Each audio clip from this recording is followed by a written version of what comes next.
வணக்கம். மற்றும் ஒரு செய்தி தொகுப்பினூடாக இணைந்திருக்கின்றோம்.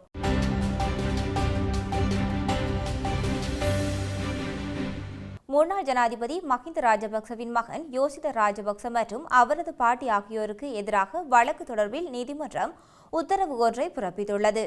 சுமார் 73 மில்லியன் ரூபாய் மதிப்புள்ள சொத்துக்களை சட்டவிரோதமாக ஈட்டியதாக கூறப்படும் யாசித மற்றும் அவரது பாட்டிக்கு எதிராக வழக்கை மீண்டும் அக்டோபர் மாதம் விசாரணைக்கு அழைக்க கொழும்பு உயர்நீதிமன்றம் உத்தரவிட்டுள்ளது.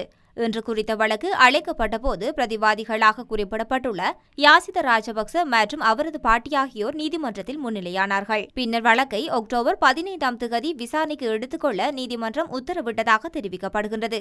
யாசித ராஜபக்ச மற்றும் அவரது பாட்டி ஆகியோர் சுமார் 73 மில்லியன் ரூபாய் மதிப்புள்ள சொத்துக்களை சட்டவிரோதமாக ஈட்டியதாக கூறி சட்டமா அதிபரால் பண மோசடி தடுப்பு சட்டத்தின் கீழ் வழக்கு தொடரப்பட்டமை குறிப்பிடத்தக்கது.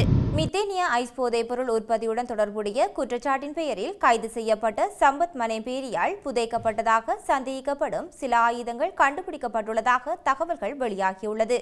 மிக்டேனியா பகுதியில் உள்ள ஒரு காணி ஒன்றிலிருந்து 2 தங்க நிற மெகசின்கள், ஒரு கைக்குண்டு மற்றும் 115 T56 தோட்டாக்கள் ஆகியவை காவல்துறையினரால் மீட்கப்பட்டுள்ளது.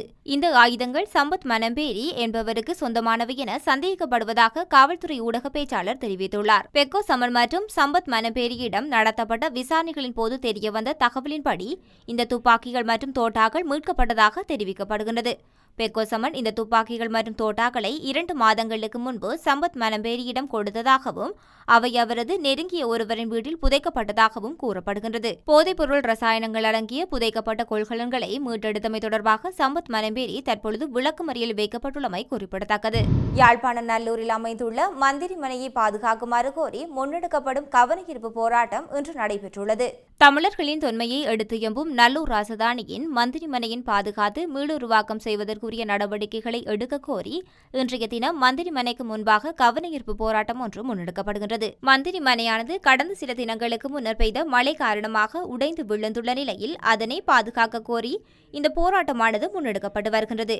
போராட்டத்தில் ஈடுபட்டவர்கள் இலங்கை அரசே தமிழர்களின் மரபுரிமை சின்னங்களை பாதுகாக்க நடவடிக்கை எடு, இந்த இடத்தை உரிமை கோருபவரே மந்திரி மனையை இடித்துவிட்டு உல்லாச விடுதியா கட்டப்போகின்றீர்கள், தொல்லியல் திணைக்களமே பௌத்த சின்னங்களை பாதுகாப்பது போல் தமிழரின் மரபுரிமை சின்னங்களை பாதுகாக்க நடவடிக்கை எடு, மன்னன் சொத்து மக்கள் சொத்து தனிநபரே உரிமை கொண்டாடுதீர்கள் போன்ற வாசகங்களை எழுதிய பதாதைகளை தாங்கியவாறு போராட்டத்தில் ஈடுபட்டமை குறிப்பிடத்தக்கது. மந்திரி மனை அழிந்து வருகின்ற ஒரு சொத்தல்ல, அழிய விடப்படுகின்ற தமிழர்களின் பாரம்பரியமான சொத்து. உண்மையில் இந்த அழிய விடப்படுகின்ற இந்த மந்திரி மனையை பாதுகாக்க வேண்டும் என்கின்ற ஒரு நல்ல நோக்கத்திற்காக ஒழுங்குபடுத்தப்பட்டிருக்கின்ற இந்த போராட்டமானது தமிழர்களுடைய தொன்மையையும் தமிழருடைய வரலாற்றையும் அடுத்த சந்ததிக்கு எடுத்துச் செல்ல வேண்டும் என்கின்ற எண்ணக்கேறு கொண்டவர்களால் ஒழுங்குபடுத்தப்பட்டிருக்கின்றது.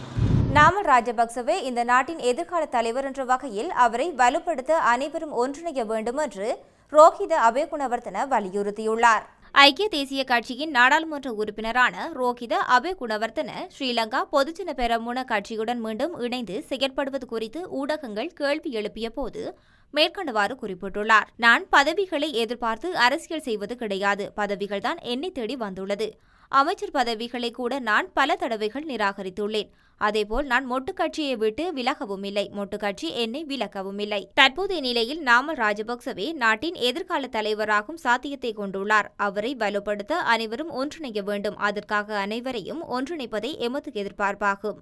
மொட்டு கட்சியை விட்டு விலகி சென்றவர்கள் அனைவரும் மீண்டும் ஒன்றிணைய வேண்டும் என்று குறிப்பிட்டுள்ளார். எமது அரசாங்கம் ஆட்சிக்கு வந்த பின்னர் 3 தேர்தல்களை நடாத்தியுள்ளோம். தற்பொழுது நாட்டில் அபிவிருத்திகள் நடைபெற்றுக் கொண்டிருக்கின்றன. அவற்றுக்கு தடை வராமல் அடுத்த ஆண்டு மாகாண சபை தேர்தலை நடாத்துவதற்கு முயற்சி செய்வோம் என கருத்து தெரிவித்துள்ளார். யாழ்ப்பாணத்தில் நடைபெறும் தொழில் திணைக்களத்தின் நடமாடும் சேவையில் கலந்து கொண்ட பின்னர் ஊடகவியலாளர்களின் கேள்விக்கு பதில் அளிக்கும் போதே அவர் இவ்வாறு தெரிவித்துள்ளார். யாழ்ப்பாணத்துக்கு விஜயம் செய்துள்ள தொழில் அமைச்சின் பிரதி அமைச்சர் மஹிந்த ஜெயசிங்க யாழ்ப்பாணத்தில் அமைந்துள்ள தொழில் திணைக்களத்தில் நடைபெறும் நடமாடு சேவையை நிகழ்வில் கலந்து கொண்டதோடு அலுவலகத்தையும் அவதானித்தார். இந்நிகழ்வில் சிவரஞ்சினி வடமாகாண பரத்தொழில் ஆணையாளர் கே நாகேந்திரன் வடமாகாண அலுவலக உதவி தொழில் ஆணையாளர் ஏ ஆண்டன் தனேஸ் யாழ் மாவட்ட உதவி தொழில் ஆணையாளர் யாழ் மாவட்ட தொழில் திணைக்கள அதிகாரிகள் நடமாடு சேவையை பெற வந்த பயனாளிகள் என பலரும் கலந்து கொண்டிருந்தனர். நாடளாவிய ரீதியில் நேற்று மேற்கொள்ளப்பட்ட விசேட சுற்றிவளைப்பு நடவடிக்கையின் போது 5688 பேர் கைது செய்யப்பட்டுள்ளதாக போலீஸ் ஊடக பிரிவு தெரிவித்துள்ளது.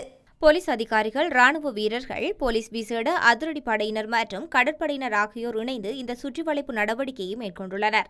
இந்த விசேட சுற்றிவளைப்பு நடவடிக்கையின் போது பல்வேறு குற்றச்செயல்கள் தொடர்பில் ஆதாரங்களுடன் 658 பேரும், சந்தேகத்தின் பெயரில் 23 பேரும், பிடியாணை உத்தரவு பிறப்பிக்கப்பட்ட 305 பேரும், திறந்த பிடியாணை உத்தரவு பிறப்பிக்கப்பட்ட 188 பேரும், மதுபோதையில் வாகனங்களை செலுத்தியமை தொடர்பில் 44 சாரதிகளும், கவனக்குறைவாக வாகனங்களை செலுத்தியமை தொடர்பில் 19 சாரதிகளும், ஏனைய போக்குவரத்து விதிமுறைகளை மீறியமை தொடர்பில் 4451 பேரும் கைது செய்யப்பட்டுள்ளதாக போலீஸ் ஊடக பிரிவு அறிவித்துள்ளது. புத்தகங்களுக்கு விதிக்கப்பட்ட 18% பெறுமதி சேர்வரி வாசகர்களுக்கு தள்ளுபடி விலையை வழங்குவதற்கு பெரும் தடையாக மாறியுள்ளதாக தெரிவிக்கப்பட்டுள்ளது. குறித்த விடயத்தை இலங்கை புத்தக வெளியீட்டாளர் சங்கம் நேற்று தெரிவித்துள்ளது. 2025 கொழும்பு சர்வதேச புத்தக கண்காட்சி தொடர்பாக ஊடகங்களுக்கு கருத்து வெளியிட்ட போதே குறித்த சங்கத்தின் செயலாளர் லசித உமகிலிய இதனை தெரிவித்துள்ளார். கண்காட்சி வருவோரிடம் நூல்களுக்கு விதிக்கப்பட்டுள்ள பெறுமதி சேர் வரி குறைக்க கோரும் போது மனுவில் கையெழுத்திட அழைக்கப்படுவார்கள் என அவர் சுட்டிக்காட்டியுள்ளார்.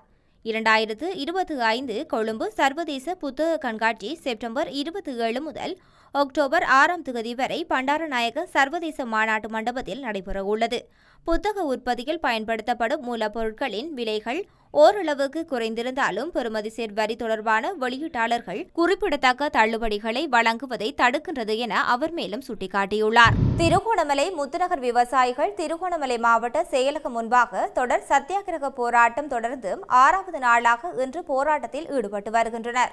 விவசாயிகளிடமிருந்து கொள்ளையடித்து கம்பெனிகளுக்கு வழங்கப்பட்ட முத்துநகர் விளைநிலங்களை உடனடியாக திருப்பிக் கொடு, இந்திய கம்பெனிகள் நில மற்றும் வள சூறையாடல்களுக்கு எதிரான போராட்டத்தை தொடங்குவோம், பொய்கள் வேண்டாம், விவசாயிகளை இப்படியா நடத்துவது போன்ற வாசகங்களை ஏந்தியவாறு முத்துநகர் விவசாயிகள் மற்றும் பொதுமக்கள் போராட்ட இயக்க அகில இலங்கை விவசாய சம்மேளன பிரதிநிதிகள் இணைந்து போராட்டத்தை முன்னெடுத்து வருகின்றனர். முத்துநகர் விவசாயிகளின் விவசாய காணிகளை தனியார் கம்பெனிகளுக்கு சூரிய மின் சக்தி உற்பத்திக்காக வழங்கப்பட்டதை அடுத்து இந்த சத்தியாகிரக போராட்டத்தை முன்னெடுத்துள்ளனர். விவசாயத்தை நம்பியே வாழ்வாதாரமாக கொண்ட மக்கள் தற்பொழுது வாழ்வாதாரம் பாதிக்கப்பட்ட நிலையில் தொடர் போராட்டத்தில் முன்னெடுக்கின்றனர். கடந்த அரசாங்கம் போலவே இந்த அரசாங்கமும் நடந்து கொள்கின்றது. வெளிநாடுகளுக்கு மக்கள் விவசாய காணிகளை தாரை வார்த்து கொடுத்துள்ளனர். முத்துநகர் மக்களின் விவசாய காணிகளை தற்பொழுது அபகரித்துள்ளனர். ஜனாதிபதி செயலகம் வரை போராடிய முத்துநகர் விவசாயிகளுக்கு தீர்வில்லை. மாவட்ட ஒருங்கிணைப்பு குழு கூட்டத்தின் போது தீர்வு தருவதாக கூறியவர்கள் தீர்வு வழங்கவில்லை. இதுபோன்று சம்பூரிலும் காணிகளை அபகரித்துள்ளனர். எனவே மக்கள் பிரச்சினைகளை சமூகமாக தீர்த்து வைக்கும்படி விவசாயிகள் கோரிக்கை விடுத்துள்ளனர். இத்துடன் இன்றைய நாளுக்கான செய்தி தொகுப்பு முடிவடைகின்றது. மற்றொரு செய்தி தொகுப்பினூடாக இணைந்து கொள்ளலாம்.